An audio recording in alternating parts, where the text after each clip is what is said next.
Hello बच्चों, कैसे विद्यार्थी। मैं आशा करता हूँ आप सभी अच्छे ही होंगे। तो प्यारे विद्यार्थियों, मैंने आप लोगों के लिए पिछली वीडियो में पढ़ाया था परासरण दाब। परासरण दाब का मैंने सूत्र भी बताया था, वो उसका मात्रक भी बताया था, परासरण दाब के सूत्र का निगमन भी किया था। मैंने आप लोगों के लिए बोला था उस वीडियो में कि मैं फिर लेकर आऊँगा अति परासारी या अल्प परासारी विलयन किसे कहते हैं। क्या अति परासारी या अल्प परासारी विलयन किसे कहते हैं, ठीक है। तो देखिएगा, अति परासारी और अल्प परासारी विलयन दो नंबर के पूछ ले जाते हैं, इसलिए लेकर आया हूँ मैं। कभी कभी पूछ ले जाते हैं और जिस दिन पूछ लिए उस दिन आप रह जाओगे फिर। तो इसलिए ऐसा है कि कोई भी टॉपिक छूटे ना आपका जो इम्पोर्टेंट होता है, ठीक है। तो हेडिंग डालिएगा अति परासारी या अल्प परासारी विलयन। अच्छा, पहले इसको समझिएगा। हमारे पास दो विलयन है, दो पात्र हैं, यानी कि दो पात्र में क्या है, हमारे दो ही विलयन हैं। क्या है मेरे बच्चों, दो ही विलयन है हमारे, ठीक है, दो ही विलयन है, ठीक। ये पात्र हमारा क्या है, ये दूसरा पात्र है, ये है हमारा साफ दूसरा पात्र, ठीक। इसमें भी विलयन है, ठीक है, इसमें भी विलयन है, ठीक, इसमें भी विलयन है, ठीक है। ये दो विलयन है, इसकी सांद्रता 1 मानो, इसकी सांद्रता 2 मानो, ठीक है। ये भी विलयन है, विलयन 1 विलयन 2, ठीक है। अच्छा, इन दो विलयन में से जिस विलयन यानी समान ताप पर जिस विलयन का परासरण दाब अधिक होगा वो कहलाएगा अति परासारी विलयन। बात है समझ में। समान ताप पर दो विलयनों में से जिस विलयन का परासरण दाब अधिक होगा वो कहलाएगा अति परासारी विलयन, ठीक है। और जिस विलयन का परासरण दाब कम होगा वो क्या कहलाएगा, अल्प परासारी विलयन। बात आई समझ में। दो विलयन हमारे पास, ठीक है। तो आप परिभाषा कैसे बनाएंगे, समान ताप पर दो विलयनों में से जिस विलयन का परासरण दाब अधिक होता है वह अति परासारी विलयन कहलाता है, तथा जिस विलयन का परासरण दाब कम होता है वह अल्प परासारी विलयन कहलाता है। बात है समझ में। आप समझोगे, मैंने आसान तरीके से समझाया, वैसे मैं लिख रहा हूँ। देखिएगा, सबसे पहले हेडिंग डालिएगा आप, क्या, अति परासारी विलयन।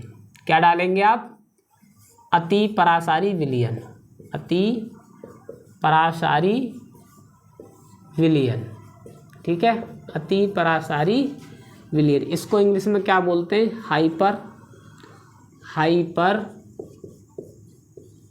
हाइपरटोनिक सॉल्यूशन, ठीक है, हाइपरटोनिक सॉल्यूशन, ठीक है मेरे बच्चों। परिभाषा सुनिएगा आप। समान ताप पर क्या लिखना है आपको, समान ताप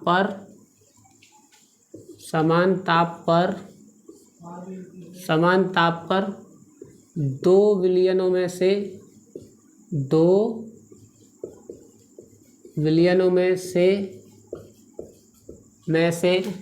जिस विलयन का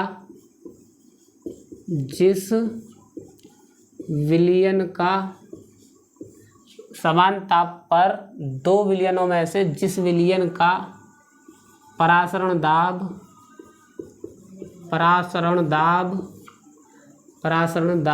अधिक होता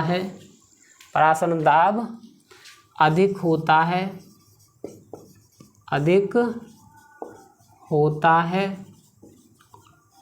वह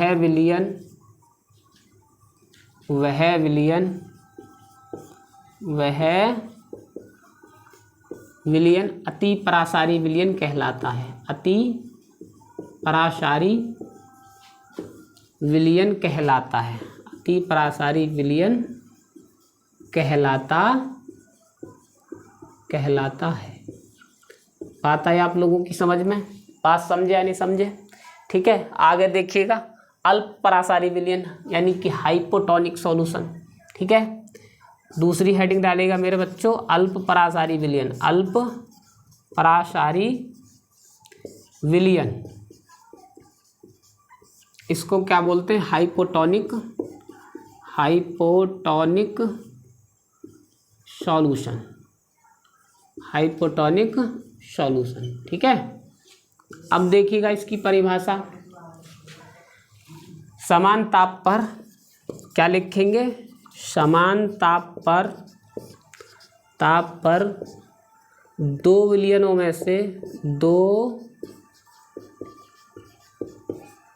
विलयनों में से जिस विलयन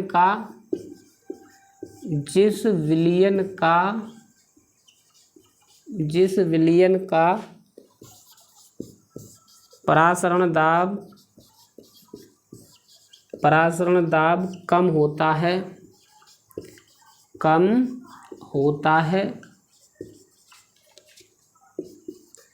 वह विलयन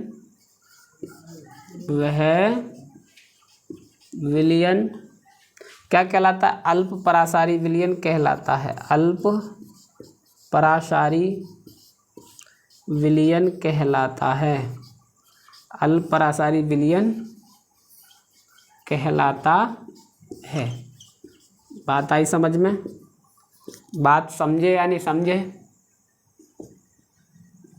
यानी कि मैंने बताए थे कि 2 विलयन रखो, 2 पात्र में, दोनों में अलग अलग विलयन है। ठीक है, इसमें अलग विलयन है, उसमें अलग विलयन है। ठीक, अब 2 विलयनों में से समान ताप पर 2 विलयनों में से जिस विलयन का परासरण दाब अधिक होगा, जिस विलयन का इन दोनों में से जिसका परासरण दाब अधिक होगा वो क्या कहलाएगा, अति परासारी विलयन।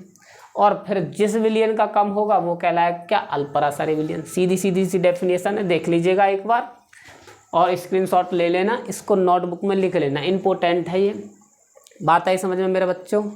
ठीक है, इसके बाद अब हम आपके लिए लेकर आएंगे क्या, समपरासारी विलयन। ठीक है, इसके बाद पढ़ाएंगे जस्ट समपरासारी विलयन। तब तक के लिए धन्यवाद।